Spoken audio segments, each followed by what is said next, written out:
বিসমিল্লাহির রহমানির রহিম। আলহামদুলিল্লাহ। আজকে নাইট ডিউটি ছিল, তো 9টার দিকে ডিউটি শেষ। আবার হয়তো 2 দিন পর নাইট ডিউটি পড়বে। তো আপনারা সবাই আমার জন্য দোয়া করবেন, আমি যেন আপনাদের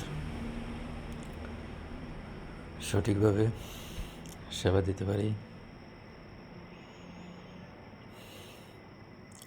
সবাই আপনারা আমার পাশে থাকবেন, আমি আপনাদের পাশে থাকব ইনশাল্লাহ।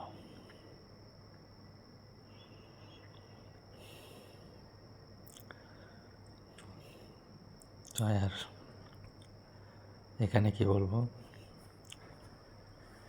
সবাই ভালো থাকবেন। খোদা হাফেজ।